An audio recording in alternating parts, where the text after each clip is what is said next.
Like, you guys need to understand, okay? Ayaka is Arlecchino level with Escoffier. And from what we know, Skirk has a passive that outright significantly nerfs her teams if she's not doing the mono stuff that Escoffier wants. If she is on the same level as that, it means that if you don't have Escoffier, you're forced to play a team that's as strong as the current Ayaka teams that don't have Animo or Shilonen. Like the only Cryo and Hydro units on Ayaka teams. Because that will be better than using Shilonen. How would Ayaka's Escoffier team be without Shenhe? It won't be that bad, but Shenhe does help the team. But Shenhe is the least important part of that team. You're gonna skip Skirk? Why would you want to go for Escoffier? You have C0 cryo carries. Or you have 0 cryo carries, so just for it. What makes you think I'm gonna skip Skirk? But also, yeah, for Nebula. Do you think I would have leveled all these Skirk pieces if I was planning on skipping her? Do you think I'd have 2 leveled cryo goblets on her set if I was planning on skipping her?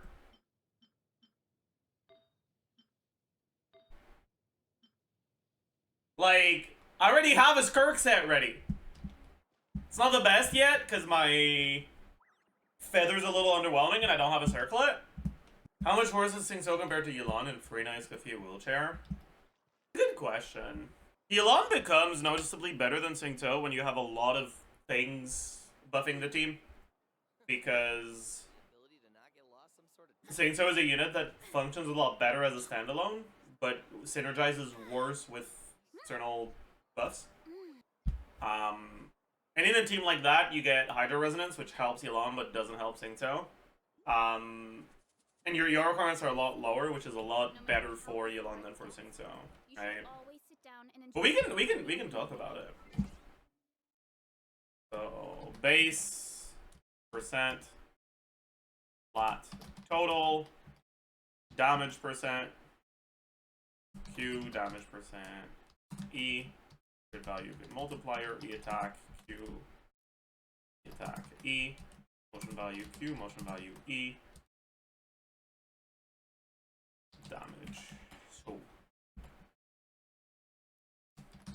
we'll start by a default team that doesn't have a lot of external help for both of them, and then we'll look at the Escoffier Furina wheelchair. So Xingqiu base attack 202, and in a team that doesn't have a lot of external help, you give him sack. Yelan base HP 14450. In a team without a lot of external help, Xingqiu can go attack sends, Yelan cannot go HP sends. So you get 46.6. You get the attack ascension 24. You get 20%-ish attack. You probably get a noblesse somewhere, honestly. Most teams that use a standalone Xingqiu or Yelan have noblesse on someone. Yeah.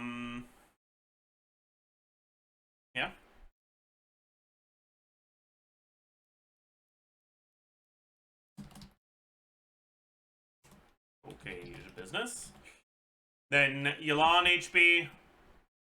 Usually you have 3 stacks of her passive, so 18%. Then I wonder if you go HP Goblet in these teams. Probably pretty close, but meh. Can't be bothered. Let's say 20-ish% from subs. Flat, about 5k. Damage percent Q. So you get about 200 ER on him. 46.6. 20 from his ascension. That's it. And then for this, we out on this. Yo. Damage percent for Yelan is actually going to be a little bit. Well, she doesn't get her own thing here. She has much higher ER requirements. Let's say around 250.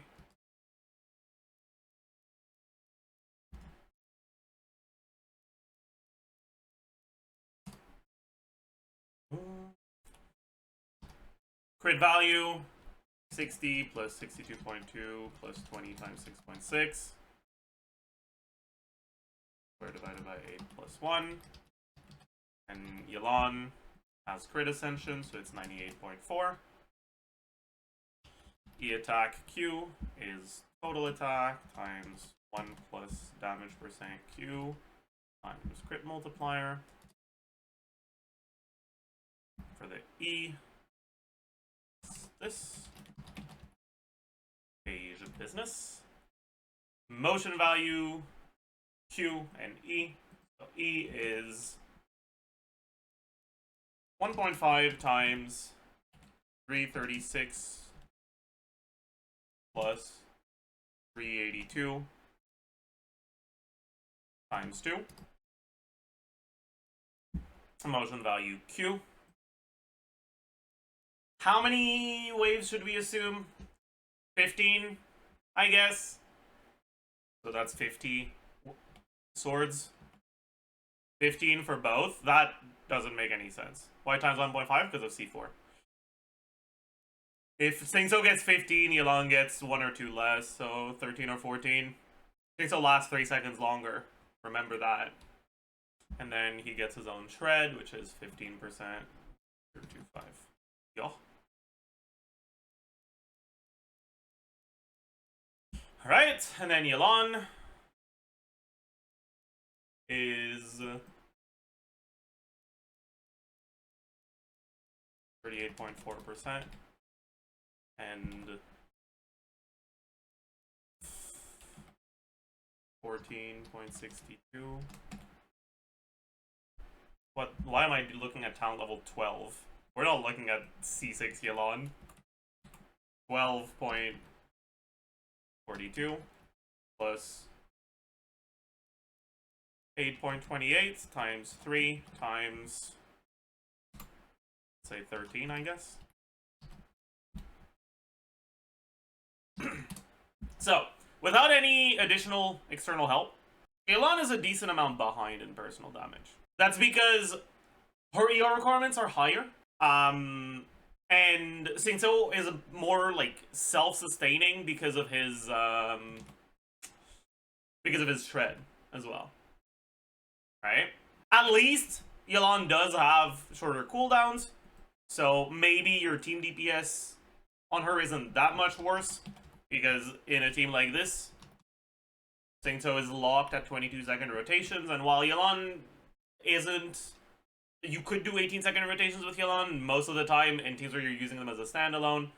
You aren't, but even if you are, right, it's still lower than Xingqiu, just in terms of personal damage. But things change when you have team building blocks that are favorable for both of them, because Yelan has better synergy with those things. So in Yelan's case, also, this is 95-27. Okay, it wasn't better. Cool. Well, I wanted to check. Alright. Let's look at Yelan with, like, in Escoffier wheelchair, right? Yelan and Xingqiu, actually. So, in Xingqiu's case, he doesn't need sack anymore, but sack actually does increase his damage a nice amount, so you do lose the second E because of it, and in exchange, you get better stats. You would probably have him on... I guess he could do Wolf's Fang, sure. So, 510 base. And then he gets damage percent plus 16% plus 16%. And crit value plus 27.6 times 2 plus 8% times 2. Is that 2 Yelan or 1 E? That's 1 E Yelan. 2 E Yelan is a lot better, obviously. If you get 2 E Yelan, her personal damage is higher than Xingqiu, because you don't need ER Sens anymore. But a lot of the teams that use standalone Xingqiu or Yelan cannot get 2 E Yelan. Anyways, getting back to this. We have that. What else do we have? You now have Furina. You're set probably still on Emblem, but your ER requirements are going to be a lot lower. Let's say 140.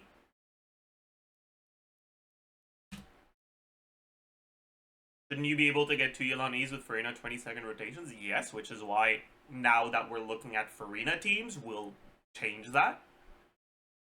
But it doesn't change the non-Furina teams that we were looking at before. Anyways. Okay, business. Alright. So that's that. And then Yelan. We can now go Slingshot. We can now go HP Sense. We get one less stack of the passive, unfortunately, so it's 12 instead of 18. But still, that's fine. Damage percent, we have a lot less ER for this. Tragedy. Let's say 140-ish. But we get Furina. We also have Hydro Resonance.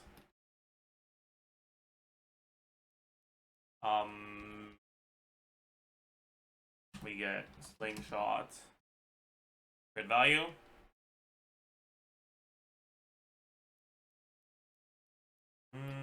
Isn't there something else? Yeah, we get a second E.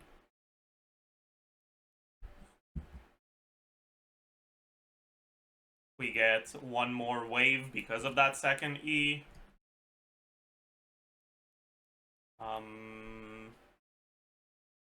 And we have difference in shred. Or with this you have 70 shreds, so 1.35. With this you have 55 shreds, so 1.225. Wait, I'm an idiot. 0.3. Yeah. But yeah. And so with all of these things surrounding both of them,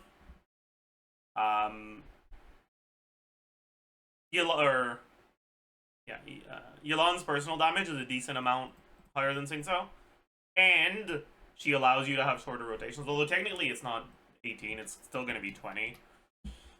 And this won't be 22, it'll be 21, but still. And Yelan is better, and that's before looking at the damage percent buff she's going to give to your on-fielder. On top of that, because it's a freeze team, the defensive utility from Xingqiu doesn't really matter too much. Will Xingqiu still be usable? Yeah, actually. He's still going to be pretty decent.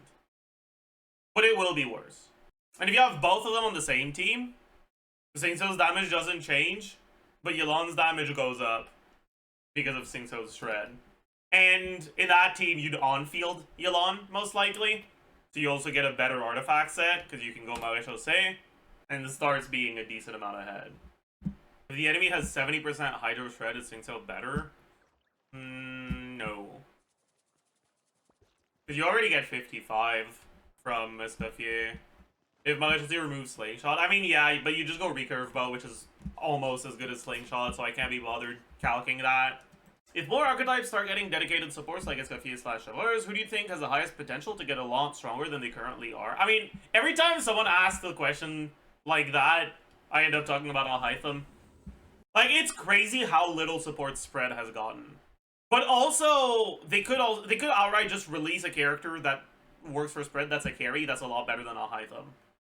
I wouldn't be surprised if they did, honestly. Although I hope they don't, right?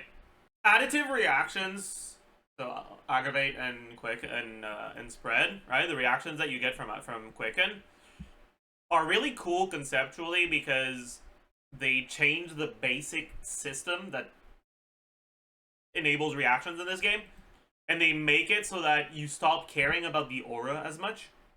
Basically, it allows for you to have a trigger that doesn't remove the aura, which means that you don't need to have a dedicated aura and a dedicated trigger. Right? If you look at a Vape team, for example, you have Molani, Xiangling, for example. Xiangling doesn't vape.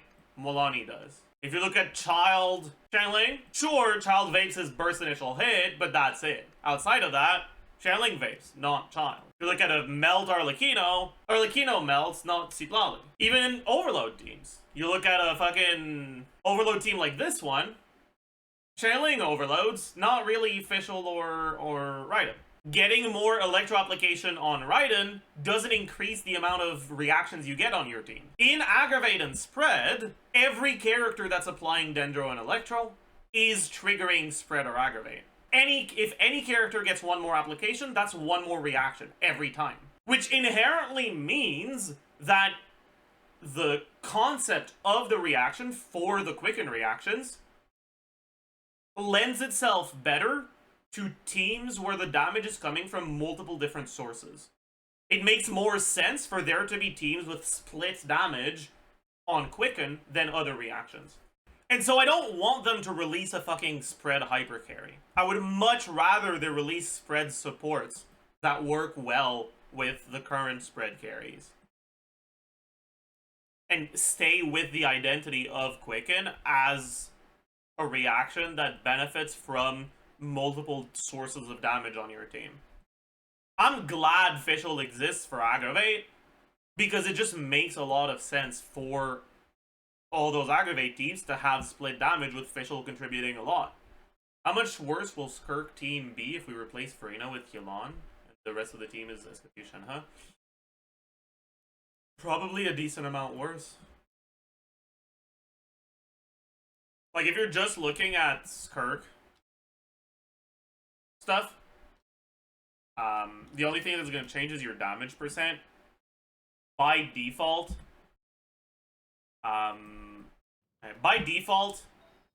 Skirk gets 70 damage percent from her set, or 75 damage percent from her set. Assuming she gets a goblet. Then Shenhe.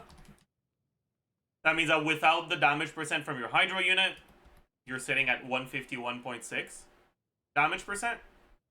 Which means that with Furina, you're at 214-ish. With Yelan, it's going to be closer to like 176-ish. Damage percent Skirk. Damage percent Escoffier, though, is going to be also scuffed. 70 from Golden Troop.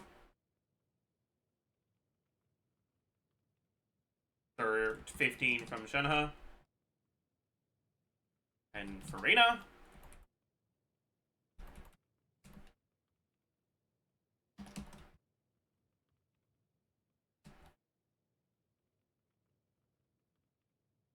I hate that it does that, man.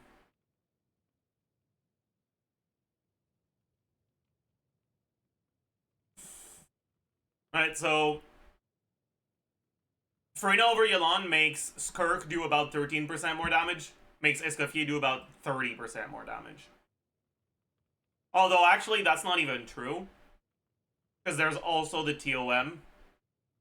So technically, I guess Yelan could go Noblesse. And then their personal damage, Yelan will actually be a little bit lower than Furina in a team like this with really high ER requirements. So I would expect the team with Yelan to be like somewhere between 15 and 20% behind. Frag Goblet on Escoffier probably better than attack without Furina, maybe, yeah. But then I'd have to add attack as a thing here. I can't be bothered. We're guesstimating the amount anyway, so who cares? Like, until we have proper Skirk info, I don't want to spend too much time thinking about that. Also, Shenhe Quills. Yeah, but they're affected the same way, so it doesn't matter. Yeah, I guess you'd do damage percent goblet on both, actually, so then I could just include it, and it just changes that number a little, but still.